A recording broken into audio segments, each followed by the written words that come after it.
Hello दोस्तों, नमस्ते हमारे यूट्यूब चैनल में। तो संगनम दीदी, हम आपसे कहना चाहेंगे कि जो भी बीतता है ना, आदमी के ही ऊपर बीतता है।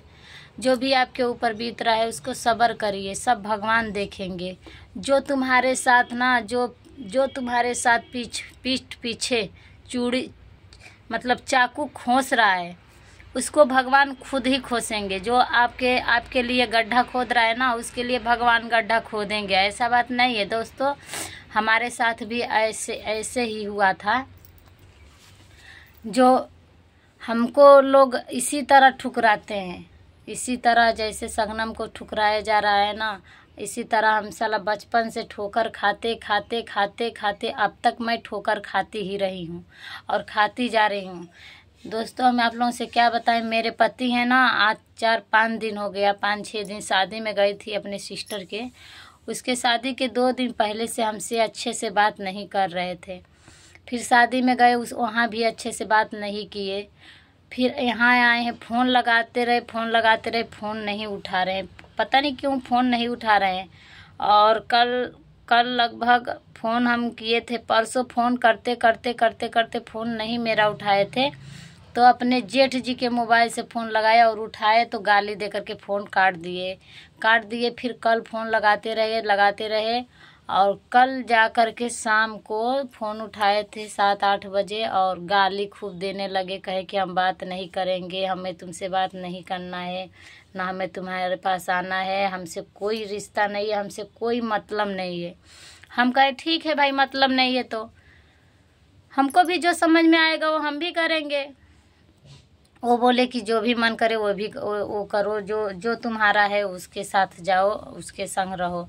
तो दोस्तों, ये आप बताइए, आप लोग, जो हमारा कोई और होता तो हम क्या इनके मार खाते, गाली सुनते और अपना ज़िंदगी खराब करते? आप लोग बताइए। हमारा इज्जत नहीं है? हमारा भी इज्जत है। जो भी कह रहे हैं ना, कहने दो। हम सब कुछ सोच के रह रही हूँ। तो संगनम दीदी, आप भी अपना दुख उठाते रहिए। अपने पति को छोड़ करके आप बहुत बड़ा गलती कर दी, जो अपने सिस्टर के कहने पे अपने पति को छोड़ दी। ऐसा नहीं करना चाहिए। पति एक परमेश्वर होता है। क्यों ना जितना भी मार रहा है मारने दो, गाली दे रहा है देने दो, भगा रहा है भगाने दो, उसी में सह करके रहो। कितना मारेगा, कितना भगाएगा, कितना गाली देगा? एक दिन ना एक दिन जब बच्चे बड़े हो जाएंगे ना, तो अपना भी दिन लौट आता है। ऐसा नहीं है कि नहीं लौटता है। एक दिन ना एक दिन वही पति अपना पत्नी समझ जाता है, और नहीं समझता है अपना भोगता रहता है। अपना भी भोगेगा, ऐसा नहीं है कि नहीं भोगेगा। मेरे भी पति हैं जो नहीं फ़ोन उठा रहे हैं, नहीं बात करते, कभी के बात कर रहे हैं। कभी हम शादी हुआ तब से बात कर रहे हैं, कभी मेरे पास फ़ोन करते ही नहीं हैं। बोलते हैं हमें नहीं बात करना है, हम नहीं बात करेंगे, हम नहीं फ़ोन करेंगे। और दूसरे लड़की से हमारे सामने हमारे पास सो करके ही बात करते हैं। पूरी कहो रात भी, पूरी रात बीत जाती है बात करने में, पूरा दिन बीत जाता है बात करने में। अगर जो हम अपने जीजा मतलब बड़े पापा के लड़की हैं, अगर जो उनके दामाद लोगों से मैं बातें कर लेती हूँ, बड़े पापा के दामाद लोगों से, तो हमें मारने लगते हैं, गाली देने लगते हैं। यहाँ तक कि सिर्फ नमस्ते कर लेती हूँ ना, जीजा नमस्ते, तब उसके लिए मुंह फुला लेते हैं। एक बार मेरे भैया का शादी पड़ा था, हम गए थे, हमें नहीं पता था और हम नमस्ते बोल दिए। वो बोले नमस्ते, बोले कि पानी भर दो थोड़ा, हम नहा लें। हमको क्या पता है कि इसीलिए फूल जाएंगे। हम पानी भर दिए और वो बोले कि तौलिया ला दो, हम तौलिया दे दिए। इसके वजह से, इतनी ही बात के वजह से अपने हाथ में गोला दगा लिए थे। बोल रहे थे कि हम जान दे रहे थे अपना, कि क्यों उसके लिए पानी भरी हो, क्यों पानी दी हो। तो ये बताइए दोस्तों, कौन है कि जो अपने जीजा से नहीं बोलती है? कौन है जो अपने जीजा से फ़ोन नहीं करती है, बात नहीं करती है? हाँ, अच्छा चलो, हम नहीं बात करेंगे, नहीं फ़ोन करेंगे। हम तो कभी फ़ोन ही नहीं करते हैं। मेरी दीदी कभी हमारे पास फ़ोन नहीं करती हैं। वो लोग ना हमारे नंबर, कोई भी दीदियां हैं, एक नहीं है, 9, हम लोग 9 बहनें हैं। हमारी खास बहन नहीं है, हमारी खास एक बहन थी जो मेरे गांव के पड़ोसी ही में उसका शादी हुआ था। शादी होने अभी 2 महीने लगभग बीते थे, अभी 2 महीना पूरा नहीं हुआ था, वो ख़त्म हो गई। पता नहीं कैसे ख़त्म हो गई, हमें नहीं पता चला। ख़त्म हो गई, लोग बोले ख़त्म हो गई। हम तो तब गए देखने के लिए। उसके बाद मेरे बड़े पापा की लड़कियां हैं, एक बड़े पापा की 5 लड़की हैं और एक बड़े पापा के 3 लड़कियां हैं। मैं अपने पापा की एक ही लड़की हूँ, जो कि 3 भाई की 1 बहन, वो भी बहुत प्यारा सी एक बहन हूँ। उस तब भी मेरी कोई कदर नहीं होती है, यहाँ कोई मेरी कदर नहीं होती है। तो दोस्तों जब वहाँ गए तो शबनम दीदी के पे मैं बात बता रही हूँ। शबनम दीदी कितना कष्ट हो रहा है तो देख करके दुख बहुत लगता है हमें। तो शबनम दीदी से यही कहना चाहूँगी कि दीदी जो भी कष्ट है ना, अपना देखते रहो, करते रहो, पर किसी के कहने पे नहीं जाना चाहिए। जो कह रहा है ना, इधर सुन लो और इधर निकाल दो। अपना ही दिल के बात अपने से सोचो। किसी के कहने पे लोग तो बहुत कुछ कहते हैं, हमें नहीं कहते हैं लोग, हमें भी कहते हैं लोग, बोलते हैं छोड़ दो उसे, उसको उसके साथ मत रहो, ये है वो है। पर नहीं, ऐसा बात नहीं है, क्योंकि उसके पास जो भी दिमाग है ना, वो अपने दिमाग से चल रहे हैं, और मेरे पास जो भी दिमाग है मैं अपने दिमाग से चल रही हूँ। किसी के कहने पे बहुत लोग तो घर बिगाड़ते हैं, बहुत लोग तो घर बिगाड़ते हैं। यहाँ तक दीदी आपका घर ही लोग बिगाड़े हैं। बताइए, आपको सिर्फ बेइज्जती किए हैं, इज्जत से नहीं किए हैं, बेइज्जती किए हैं। मानते हैं आपके पति मार रहे थे, उसको डांट दिए होते, समझा दिए होते, अच्छे से रखने के लिए बोल दिए होते, और दीदी आप भी अपना कष्ट काट करके शबनम दीदी अपने घर रही होती, तो आज के दिन ये दिन नहीं देखना पड़ता। हो सकता कि 2 पैसा आप भी कमाने लगती होती ना, तो आपके पति जो हैं वो आपका आदर करने लगे होते, आपके मतलब जानने मानने लगे होते, खिलाने पहनाने ओढ़ाने लगे होते। पर इस तरह के ठोकरें नहीं देखते, वो इस तरह ठोकरें नहीं खाने पाती उनके रहते हुए, कि लोग ये भी कह दिए कि वो भाग गई।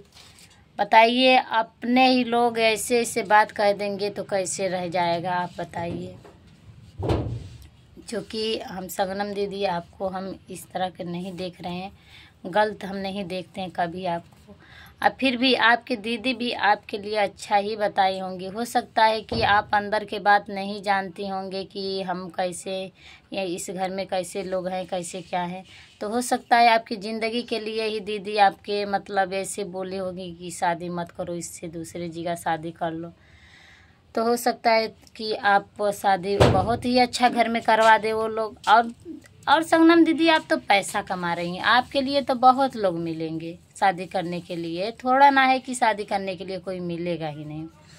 और दीदी अपना ज़िंदगी अपने से ही सोच करके ज़िंदगी चलाना चाहिए, किसी के बात में नहीं पड़ना चाहिए। तो दीदी हम आप लोगों से कहना चाहेंगे कि जो भी गलती कर भी दूँगी, बोलने में कुछ भी कह भी दूँगी होंगी, तो उसके लिए मैं माफ़ी मांगती हूँ, आप लोग माफ़ कर दीजिएगा।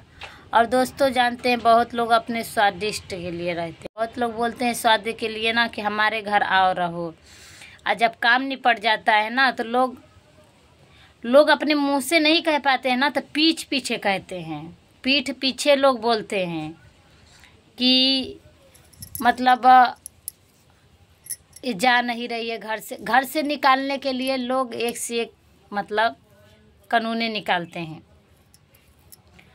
तो दीदी हम आपसे यही कहेंगे कि अपने घर रहना सबसे अच्छा होता है। क्यों ना मड़ई ही हो, क्यों ना पल्ली ही हो, उसी में दिन गुजारो, लेकिन किसी के घर सोचकर, किसी के घर जाने में, किसी के घर रहने नहीं जाना चाहिए। बस किसी के घर जाओ तो 2 से 4 दिन, 4 से 5 दिन, बस इससे ज़्यादा किसी के घर नहीं रुकना चाहिए। क्योंकि लोग ज़्यादा दिन रुकने से कोई आदर नहीं होता है, ना कोई कदर होता है, ना कोई बात होता। और नहीं तो पीठ पीछे, नहीं मुंह पर कह पाएंगे तो पीठ पीछे कहेंगे लोग, पीठ पीछे लोग बोलेंगे कि ये घर से नहीं जाती है हमारे। अपने में लोग झगड़ा मार पीट करेंगे कि देखते देखते चली जाएगी। लोग नहीं मुंह से कह पाते हैं तो अपने में मार पीट झगड़ा लड़ाई खूब करते हैं कि हो सकता है चली जाए, हो सकता है चली जाए। तो दोस्तों कल ऐसी तरह बात कुछ हम सुने थे कि जो लोग अपने में बातें, आपस में बातें कर रहे थे कि जा नहीं रही है, जा नहीं रही है, तो बेचारी चली गई। अब तो सब लोग खुश होंगे ना। हाँ, हम तो कह ही रहे थे कि स्वादिष्ट आदमी बस उतने ही दिन तक प्यार रखेगा कि जितने दिन तक उसका काम है, काम निपट जाने के बाद ना वो कभी तुम्हें पूछेगा भी नहीं कि तुम कैसी हो। उसके पहले कहो तुम्हें, तुम्हारा कपार, हाथ, गोड़, पैर, साड़ी सब धुलेगा, सब करेगा। मेरी जैसे औरत नहीं तुम पाओगी। ठीक है ना? ठीक है, कोई बात नहीं, कोई दिक्कत नहीं है। जो भी हो गया वो भी हो गया। हमें कोई गुस्सा नहीं है। हमें किसी से गुस्सा करना ही नहीं है, और ना ही गुस्सा हम करूँगी। आप आज भी हमें चाहेंगी ना, तो आपको मैं उसी दिल से मानूंगी। जिस दिल से पहले मानती थी, उस दिल में आज भी बसी हो और हमेशा भी रहोगी। अब आवाज़ भी रहोगी हमारे दिल से। और क्या बोलते हैं कि